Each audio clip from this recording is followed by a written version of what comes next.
Iniimbestiga na kung paano nakapagpasok ng patalim ang nang-hostage sa isang kahera sa isang mall sa Batangas.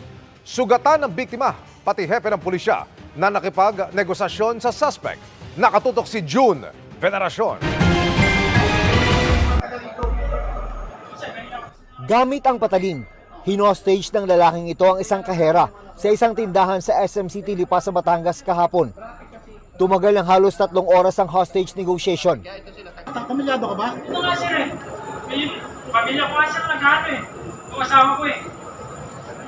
Nang makumbinsi ang hostage taker, napapunta na ang kanyang pamilya sa mall.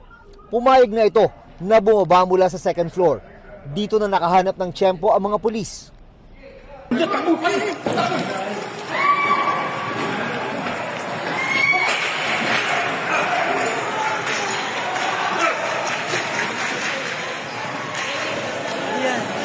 Nahuli na po. Nailigtas naman ang hostage.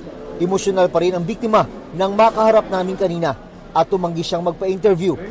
Pero ipinakita niya sa amin ang mga sugat niya sa leeg at kamay. Ang hepe ng Lipa City Police na nanguna sa hostage negotiation, nasugatan din sa kamay matapos dambahin ng hostage taker. Nung grinab ko siya na gano'n doon sa kamay, pilit niya pa rin kasing kukunin yung kutsilyo. So doon na kami nag-agawan sa kutsilyo. So kaya nagkasugat. Kaya nung tumilapon yung kutsilyo, hindi na lang nakita eh. Tapos ramdam ko na may sugat na ako dito. Ang video na ito na nakapost sa FB page ng Lipa Police, isa sa mga gagamitin para sa investigasyon ng pulisya.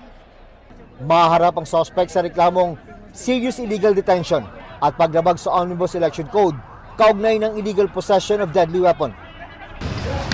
Pwede ko malaman kung bakit mo nagawang mga hostage? Sir? Ang pinagtataka ng Lipa City Police ay kung paano nakapasok ang suspect na may dalang patalim sa kabila ng mahigpit na seguridad sa mall.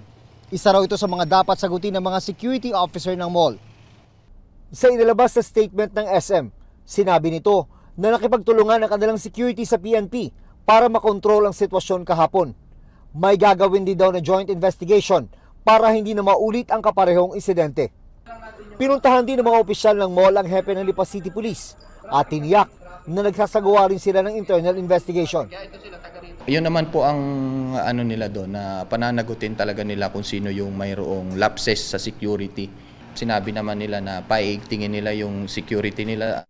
Para sa GMA Integrated News, June Veneracion, nakatutok 24 oras.